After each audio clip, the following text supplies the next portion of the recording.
Welcome the students of class 8. Welcome again to our social science history class. And today in this class we will discuss another points, another subunit from your history book. Okay, chapter 4. It is forest laws and their impact. Previous class we have read how the forest law, the intervention of outsiders or Dikus affect the life of tribal chiefs and also the life of shifting cultivators. Now today we see that how forest law and impact also create an impact, okay, on the life of the tribal people. So at the time British imposed some forest law. They declared the forest is a state property,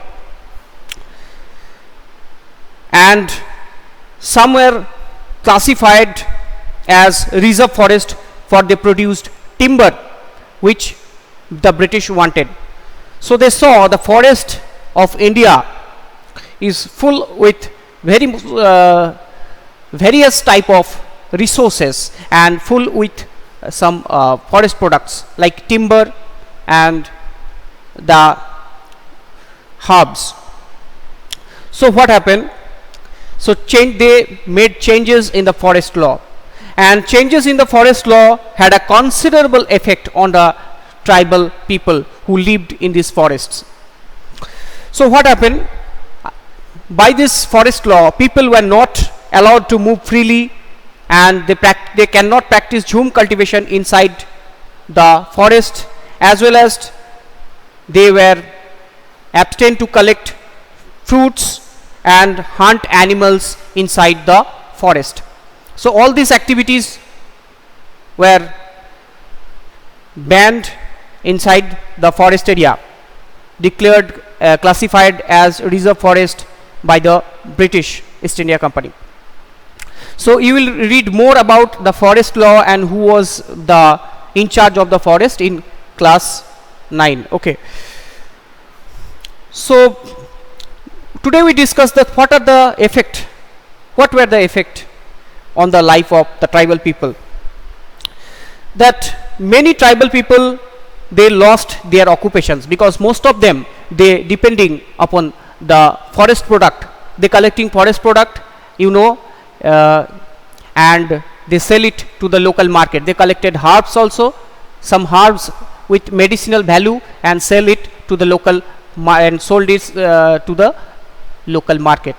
But when forest law implemented, they lost their jobs, they lost their livelihood, and a huge number of people, they migrated into the nearest villages or cities in search of work. Forest department now found a problem. Previously they got the labor to cut the timber, means wood, and they can found the easy labor when they set up the railway tracks inside the forest. But now what happened? Forest department also found problem to get laborers to cut trees for railway sleepers and also transporting logs. So now they ease the laws little bit. They decided to give jhum cultivators a small patches of land inside the forest and allowed them to live inside the forest. But in return, they had to give free labor, okay, on the to the forest department, and also they had to look after the forest on behalf of the forest department. So these are the clause and terms and conditions given to the tribal people.